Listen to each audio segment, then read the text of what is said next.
Hello viewers, আজ আমি class 8-এর ভূগোলের চতুর্থ অধ্যায় চাপ বলয় ও বায়ু প্রবাহ তোমার যেটা রয়েছে, আজকে তোমাদেরকে সেই পড়াটা আমি ভালো করে পড়িয়ে দেবো এবং বলে দেবো কোন কোন জায়গাগুলো টেক্সটের ভালো করে করলে তোমরা পরীক্ষাতে অনায়াসেই এখান থেকেই কমন পাবে। ঠিক আছে? আর এই চ্যাপ্টার তোমাদের কিন্তু সেকেন্ড ইউনিট টেস্ট পরীক্ষাতে রয়েছে, সুতরাং ভালো করে প্রিপেয়ার হয়ে যাও এখন থেকেই। তো দেখো, চাপ বলয় বায়ু প্রবাহ থেকে তোমাদের কী কী পড়তে হবে পাঠ্য বই থেকে। দেখো, এখানে আমি হাইলাইট করে রেখেছি আগে থেকে একটু জায়গা, সেটা হচ্ছে এটা যে পৃথিবী পৃষ্ঠের ওপর নির্দিষ্ট দূরত্বে সমধর্মী বায়ুস্তর অনুভূমিকভাবে প্রায় 1000 কিলোমিটার জুড়ে পুরো পৃথিবীকে কয়েকটি বলের আকারে বেষ্টন করে আছে। একে বলে বায়ুচাপ বলয়। তাহলে প্রশ্ন আসতে পারে এখানে বায়ুচাপ বলয় বলতে কী বোঝো। তাহলে এটা ভালো করে তোমরা কিন্তু মার্ক করে রাখবে। ভেরি ভেরি ইম্পর্টেন্ট, বায়ুচাপ বলয় কাকে বলে। ঠিক আছে, তারপরের প্রশ্ন দেখো কি রয়েছে, নিরক্ষীয় অঞ্চল বলতে কি বোঝো এবং নিরক্ষীয় অঞ্চলের বৈশিষ্ট্যগুলো কি কি। দাগানো রয়েছে যেটুকু, সেটা হচ্ছে নিরক্ষীয় অঞ্চলের বৈশিষ্ট্য। ঠিক আছে, কি না নিরক্ষীয় অঞ্চল সারা বছর সূর্যরশ্মি লম্বভাবে পড়ে। Very very important. আর কি না এখানকার বায়ু সারা বছর উষ্ণ থাকে। এই অঞ্চলে স্থলভাগের তুলনায় জলভাগটা বেশি। উষ্ণ বায়ু জলীয় বাষ্প ধারণ ক্ষমতা বেশি হয়, আবার উষ্ণ বায়ুর ঘনত্ব কম বলে এটি হালকা হয়। এই হালকা জলীয় বাষ্পযুক্ত বায়ু প্রসারিত হতে উপরের দিকে ওঠে। ঠিক আছে, আর কি আছে, এই ঊর্ধ্বগামী বায়ু পৃথিবীর আবর্তন গতির কারণে নিরক্ষরেখা থেকে উত্তর ও দক্ষিণ দিকে ছিটকে যায়, ফলে এই অঞ্চলে বায়ুর পরিমাণ কমে যায়। ঠিক আছে, তাহলে এটা ভালো করে করবে, নিরক্ষীয় অঞ্চল বলতে কি বোঝো এবং এর বৈশিষ্ট্য। ওকে, তোমাদের পরীক্ষাতে প্রশ্ন আসবে বায়ুচাপ বলয় বলতে কি বোঝো এবং আমাদের কটি বায়ুচাপ বলয় রয়েছে। সেখানে তোমার উত্তর হবে 7টি। কি কি, এই গোলের মধ্যে কিছু নামগুলো দেওয়া রয়েছে। ঠিক আছে, এই 7টি বায়ুচাপ বলয়ের নামটা তোমরা এখান থেকে নিয়ে নেবে। ওকে, এটা ভালো করে খাতায় নোট করে রাখবে যে 7টি বায়ুচাপ বলয় আমাদের রয়েছে। এরপরে চলে আসে পরের পাতায়, দেখো নিরক্ষীয় শান্ত বলয় বা ডোলড্রামস কি। ভেরি ভেরি ইম্পর্টেন্ট, পরীক্ষায় মনে করে এসেই গেছে। ঠিক আছে, সেকেন্ড ইংলিশ পরীক্ষাতে কিন্তু 25-এর মধ্যে হবে, সুতরাং সেখানে কিন্তু বেশি প্রশ্ন থাকবে, মাথায় রেখো কথাটা। তাই এই জিনিসগুলো কিন্তু ভালো করে তৈরি করবে এখন থেকেই। নিরক্ষীয় শান্ত বলয় বলতে কি বোঝো, দেখো নিরক্ষীয় অঞ্চল বরাবর উষ্ণ ও হালকা বায়ু সোজা উপরের দিকে উঠে যাওয়ায় এখানে বায়ুর ঊর্ধ্বমুখী স্রোত লক্ষ্য করা যায়। ভূপৃষ্ঠের সমান্তরালে কোনো বায়ু প্রবাহিত হয় না, ফলে এখানে বায়ুর কোনো চলাচল বোঝা যায় না, শান্ত ভাব বিরাজ করে। তাই এই অঞ্চলের নাম নিরক্ষীয় শান্ত বলয়। প্রাচীনকালে এই অঞ্চলের ওপর দিয়ে জাহাজ চলাচলের সময় প্রায় জাহাজগুলো থেমে যেত।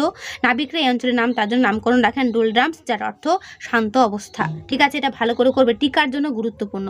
ওকে, তারপর চলে আসে নিচের দিকে, অক্ষাংশ বলতে কি বোঝো। ভেরি ভেরি ইম্পর্টেন্ট, এটা কিন্তু পরীক্ষাতে আসবেই, মনে করো এসেই গেছে।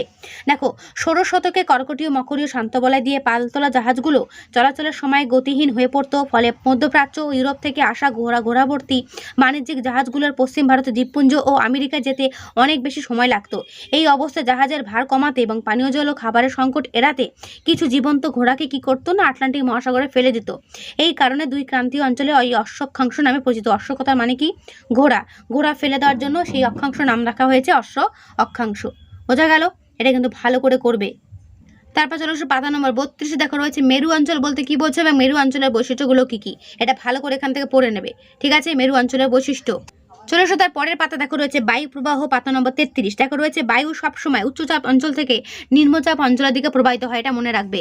তারপর চলে এসো তার নিচের দিকে, দেখো রয়েছে কোরিওলিস বল বলতে কি বোঝো। এটা ভালো করে করবে, এটা কিন্তু পরীক্ষাতে দেবে। পৃথিবীর আবর্তন ও ঘূর্ণন গতির কারণে পৃথিবী পৃষ্ঠস্থ যে কোনো স্বচ্ছন্দ গতিশীল বস্তুর ওপর এক ধরনের বল কাজ করে, যা বস্তুগুলোর দিক বিক্ষেপ ঘটায়। এই বলই হলো কোরিওলিস বল। ঠিক আছে, কোরিওলিস বল। ওকে, তারপর দেখো রয়েছে ফেরেলের সূত্র কি। উত্তর গোলার্ধে বায়ু তার প্রবাহের ডান দিকে বেঁকে এবং দক্ষিণ গোলার্ধে তার প্রবাহের বাঁ দিকে বেঁকে চলাচল করে। মার্কিন আবহবিদ উইলিয়াম ফেরেল প্রথমে বিষয়টি উল্লেখ করেছেন বলে এটিকে বলা হয় ফেরেলের সূত্র। তাহলে ফেরেলের সূত্র আর কোরিওলিস বল কি, দুটো ভালো করে করবে। ঠিক আছে, আমি যে জায়গাগুলো বলছি ভালো করে যাও, পরীক্ষাতে দেখবে এর মধ্যেই কমন পাচ্ছ, এর বাইরে কিছু আসবে না। ঠিক আছে, ভূগোলে অনেক গল্প দেওয়া থাকে, সেগুলো পড়ার দরকার নেই। যেগুলো তোমাদেরকে আমি হাইলাইট করে দিচ্ছি, এগুলো একটু ভরসা করে পড়ে যাও, কমন পাবে। চলে এসো তার পরের পাতায়, পাতা নম্বর 34। দেখা রয়েছে বাইস ব্যালার্ট সূত্র। ডাচ আবহবিদ বাইস ব্যালার্ট 1857 সালে বায়ুচাপের পার্থক্য ও বায়ু প্রবাহের মধ্যে একটা সম্পর্ক উল্লেখ করেন। তার মতে উত্তর গোলার্ধে যে বায়ু আর কি দিক থেকে, অর্থাৎ উত্তর গোলার্ধে বায়ু যে দিক থেকে প্রবাহিত হয় সেই দিকে পিছন ফিরে দাঁড়ালে ডান দিকে বায়ুর উচ্চচাপ ও বাঁদিকে নিম্নচাপ দেখা যায়। দক্ষিণ গোলার্ধের এর ঠিক বিপরীত অবস্থা দেখতে পাওয়া যায়। আরেকবার পড়ছি, ডাচ আবহবিদ বাইস ব্যালার্ট 1857 সালে বায়ুচাপের পার্থক্য ও বায়ু প্রবাহের মধ্যে সম্পর্কের একটা আর কি উল্লেখ করেছেন। তার মতে উত্তর গোলার্ধের বায়ু যে দিক থেকে প্রবাহিত হয় সেই দিকে পিছন ফিরে দাঁড়ালে ডান দিকে বায়ুর উচ্চচাপ ও বাঁদিকে নিম্নচাপ হয়। দক্ষিণ গোলার্ধের এর ঠিক বিপরীত অবস্থা দেখা যায়, অর্থাৎ দক্ষিণ গোলার্ধে কি হবে, ডান দিকে দেখা যাবে নিম্নচাপ ও বাঁদিকে দেখা যাবে উচ্চচাপ। ওকে, তো এটাকে বলা হচ্ছে বাইস বেলার সূত্রটা মনে রাখবে, এটা ভালো করে করবে। তারপরে প্রশ্ন দেখা রয়েছে নিয়ত বায়ু প্রবাহ কাকে বলে? নিয়ত বায়ু প্রবাহ ক প্রকার? Very very important. সারা বছর ধরে নিয়মিতভাবে ভূপৃষ্ঠের সমান্তরালে একই দিকে প্রায় একই গতিবেগে প্রবাহিত বায়ু হলো নিয়ত বায়ু। নিয়ত বায়ু 3 ধরনের: আয়ন বায়ু, পশ্চিমা বায়ু ও মেরু বায়ু। ঠিক আছে, এরপর চলে আসছে আয়ন বায়ু বলতে কি বোঝো? বলছে কর্কটীয় মকরী উচ্চচাপ বলয় থেকে সারা বছর ধরে প্রায় নিয়মিতভাবে নিরক্ষীয় নিম্নচাপ বলয়ের দিকে প্রবাহিত বায়ু হলো আয়ন বায়ু। ঠিক আছে, এই আয়ন বায়ুর যে বৈশিষ্ট্যগুলো সেগুলো ভালো করে পড়ে নেবে এখান থেকে, তাহলেই হবে। ওকে, আর যেটা তোমাদের বলছিলাম যে বায়ুচাপ বলয় আমাদের কটি? 7টি বায়ুচাপ বলয়ের নামগুলো সহ ভালো করে রেডি করবে। ঠিক আছে, এই ছবিটা কিন্তু ভালো করে তৈরি করবে এই ছবিটা। ওকে, তারপর দেখো তারপরে পাতা রয়েছে আয়ন বায়ুর অপর নাম বাণিজ্য বায়ু কেন? Very very important. মনে করো এটা এসেই গেছে। ঠিক আছে, আমি যেগুলো জোর দিয়ে বলবো এসেই গেছে, মনে করো সেগুলো আসবেই। আয়ন বায়ুর ইংরেজি নাম ট্রেড উইন্ড, যার আক্ষরিক অর্থ হলো বাণিজ্য বায়ু। আগেকার দিনে পালতোলা জাহাজে বায়ু দ্বারাই নির্দিষ্ট গতিপথে বাণিজ্য সামগ্রী নিয়ে চলাচল করত, তাই এই বায়ুর অপর নাম বাণিজ্য বায়ু। তাই এই প্রশ্নটা ভালো করে নোট করে রাখবে। আমি যেগুলো ভালো করে বলছি সেগুলো খাতায় তুমি নোট করে রাখতে পারো, কারণ এগুলো কিন্তু পরীক্ষা আসার যোগ্যই প্রশ্ন। ঠিক আছে, ক্রান্তীয় অঞ্চলে মহাদেশের পশ্চিম দিক থেকে পৃথিবীর অধিকাংশ মরুভূমির সৃষ্টি হয়েছে কেন? এটার জন্য বড় প্রশ্নের জন্য খুবই গুরুত্বপূর্ণ, এটা এখান থেকে করবে। বলছে 2 গোলার্ধে ক্রান্তীয় অঞ্চলের কম উষ্ণ স্থান থেকে তুলনায় বেশি উষ্ণ নিরক্ষীয় অঞ্চলের দিকে আয়ন বায়ু প্রবাহিত হওয়ার উষ্ণতা বেড়ে যায়, জলীয় বাষ্প ধারণের ক্ষমতা বাড়ে, ফলে এই বায়ু মহাদেশের পূর্ব উপকূলে বৃষ্টিপাত ঘটালেও পশ্চিমাংশে একেবারেই বৃষ্টিপাত হয় না। এই কারণে মহাদেশের পশ্চিমাংশে অধিকাংশ উষ্ণ মরুভূমির সৃষ্টি হয়েছে, যেমন আফ্রিকার সাহারা, আফ্রিকার কালাহারি, দুটো কিন্তু বড় বড় মরুভূমির নাম। ঠিক আছে, তারপরে দেখা রয়েছে ITCZ, এর পুরো নাম কি পরীক্ষাতে দেয়? ইন্টারট্রপিক্যাল কনভারজেন্স জোন। ঠিক আছে, ইংরেজি নাম সহ ভালো করে তৈরি করবে, বা আন্তঃক্রান্তীয় অভিসরণ অঞ্চল। কি এটা? না উত্তর পূর্ব দক্ষিণ পূর্ব আয়ন বায়ু নিরক্ষীয় অঞ্চলে মিলিত হয়। এই স্থানীয় ক্রান্তীয় অভিসরণ অঞ্চল বা ITCZ নামে পরিচিত। এই অঞ্চলে আরেক নাম নিরক্ষীয় শান্ত বলয়। ঠিক আছে, মনে রাখবে এটা। তারপর চলে এসো পশ্চিমা বায়ু বলতে কি বোঝো? Very very important. বলছে কর্কটীয় মকরী উচ্চচাপ বলয় থেকে যথাক্রমে সুমেরুবৃত্ত ও কুমেরুবৃত্ত প্রদেশীয় নিম্নচাপ বলয়ের দিকে প্রবাহিত বায়ুকে বলা হয় পশ্চিমা বায়ু। পশ্চিম দিক থেকে চলাচল করে বায়ুর নাম পশ্চিমা বায়ু। সাধারণত এই বায়ু আয়ন বায়ুর তুলনায় কিছুটা অনিয়মিত, মানে নিয়মিত নয়। ঠিক আছে, তার নিচে দেখো বৈশিষ্ট্যগুলো দেওয়া রয়েছে, বৈশিষ্ট্যগুলো একবার পড়ে নেবে। এর পরের পাতা চলে আসো পাতা নম্বর 36-এ দেখা রয়েছে পশ্চিমা বায়ুর প্রবাহ পথে মহাদেশের পূর্ব ও মধ্য অংশে পৃথিবীর অধিকাংশ নাতিশীতোষ্ণ তৃণভূমির সৃষ্টি হয়েছে কেন? দেখো, শীতকালে স্থলভাগের তুলনায় বেশি উষ্ণ থাকে। এই সময় জলীয় বাষ্পপূর্ণ পশ্চিম বায়ু পশ্চিম থেকে পূর্বে প্রবাহের সময় মহাদেশের পশ্চিমাংশে যথেষ্ট পরিমাণে বৃষ্টিপাত ঘটায়, যেমন ভূমধ্যসাগরীয় তীরবর্তী অঞ্চল। কিন্তু মহাদেশের পূর্ব দিকে বৃষ্টিপাতের পরিমাণ ক্রমশ কমতে থাকে। ঠিক আছে, এই কারণে পশ্চিম বায়ুর বায়ুপ্রবাহ পথে মহাদেশগুলোর পূর্ব ও মধ্য অংশে নাতিশীতোষ্ণ তৃণভূমির সৃষ্টি হয়েছে, যেমন মধ্য এশিয়ার স্টেপ তৃণভূমি হচ্ছে এটা একটা উদাহরণ। ওকে, তারপর দেখা রয়েছে গর্জনশীল 40, ভেরি ভেরি ইম্পর্টেন্ট। ক্রোধোন্নত 50, তীক্ষ্ণ চিৎকারকারী 60, এগুলো কি বহুরূপী পশ্চিমার উদাহরণ। তার মধ্যে কি দেখো গর্জনশীল 40 কি বৈশিষ্ট্য রয়েছে? না 40 ডিগ্রি দক্ষিণ অক্ষরেখা বরাবর পশ্চিম থেকে পূর্বে সশব্দে প্রবাহিত পশ্চিম বায়ুকে বলা হচ্ছে গর্জনশীল 40।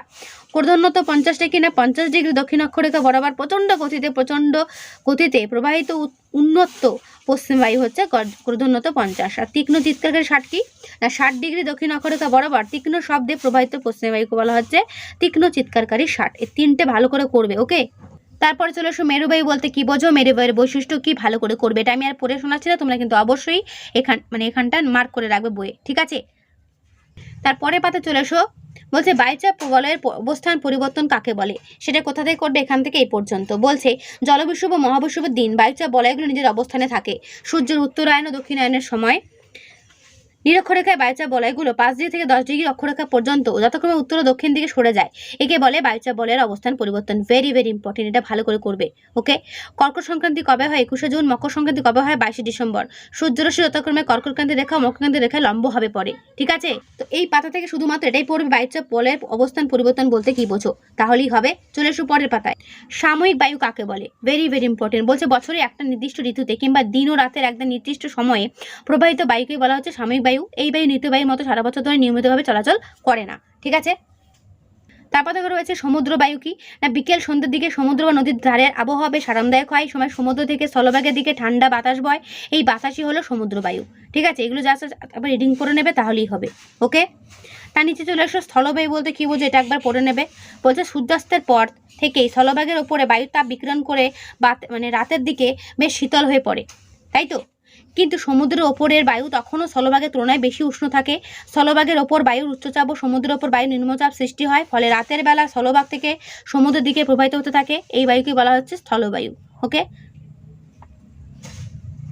তারপর নিচের দিকে চলে এসো, দেখো রয়েছে মৌসুমী বায়ুকে সমুদ্রবায়ু ও স্থলবায়ুর বৃহৎ সংস্করণ কেন বলা হয়। এটা এখান থেকে এই পর্যন্ত করে নেবে, ঠিক আছে। বইটা পুরোনো বলে একটু দাগানো, তার জন্য কিছু মনে করো না, তোমাদের শুধু দেখতে হবে কোনটা, যে কোন কোন জায়গাগুলো তোমাদের পড়তে হবে, ব্যাস তাহলেই হবে, ঠিক আছে। তারপর দেখো রয়েছে গ্রীষ্মকালীন মৌসুমী বায়ু বলতে কি বোঝো, এটা এখান থেকে এই পর্যন্ত পড়ে নেবে। ওকে, ভেরি ভেরি ইম্পর্টেন্ট, অ্যানাবেটিক বায়ু ও ক্যাটাবেটিক বায়ু বলতে কি বোঝো। ওকে, এই দুটো ভালো করে করবে, অ্যানাবেটিক বায়ু, ক্যাটাবেটিক বায়ু। তারপর নিচে চলে আসো কয়েকটি স্থানীয় বায়ুর নাম, কি কি না, চিনুক, বোরো, শিরক্ষ, ঠিক আছে। এই তিনটে স্থানীয় বায়ুর নামটা কিন্তু মনে রাখবে। চলে আসো তার পরের পাতায়, আকস্মিক বায়ু বলতে কি বোঝো। ভেরি ভেরি ইম্পর্টেন্ট, বলছে পৃথিবী পৃষ্ঠে স্বল্প পরিসর স্থানে চাপের পার্থক্যের কারণে হঠাৎ করে অনিয়তভাবে প্রবাহিত বায়ু হলো আকস্মিক বায়ু। আর এই আকস্মিক বায়ু প্রবাহে কিন্তু ঘূর্ণবাত সৃষ্টি হচ্ছে, ঠিক আছে। সেটা কীভাবে হচ্ছে সেখানে কিন্তু এখানে ডিটেলস দেওয়া রয়েছে, এটা তোমরা বাড়িতে পড়ে নেবে। ওকে, আমি পড়ে শোনালে ভিডিওটা কিন্তু অনেকটা লেন্দি হয়ে যাবে, তাই তোমরা কিন্তু এটা বাড়িতে পড়ে নেবে। ঘূর্ণবাত কীভাবে সৃষ্টি হচ্ছে, বড় প্রশ্নের জন্য খুবই গুরুত্বপূর্ণ। ওকে, তারপরে চলে আসো নিচের দিকে, প্রতীপ ঘূর্ণিপাত কী, এটা করবে ভালো করে। প্রতীপ ঘূর্ণিপাত কী, পরীক্ষায় এই ধরনের প্রশ্নগুলোই দেবে। ঘূর্ণবাত কীভাবে সৃষ্টি হচ্ছে, প্রতীপ ঘূর্ণিপাত কীভাবে সৃষ্টি হচ্ছে, ছবি সহ কিন্তু করবে। তো এই হলো তোমাদের চাপ বলয় বায়ুপ্রবাহ থেকে ইম্পর্ট সাজেশন জায়গা, যেগুলো বই থেকে করলে তোমরা এখান থেকেই কমন পাবে। ওকে, তো ভিডিওটা কেমন লাগলো অবশ্যই আমি কমেন্টে জানিও, ভালো লাগলে একটা লাইক করে দিও, বন্ধুদেরকে শেয়ার করে দিও। আর হ্যাঁ, যদি কোনো প্রশ্ন থাকে সেটা আমাকে অবশ্যই কমেন্টে জানিও, ঠিক আছে। তো আজকে এখানেই দেখা হবে নেক্সট ভিডিওতে, ভালো থেকো সবাই।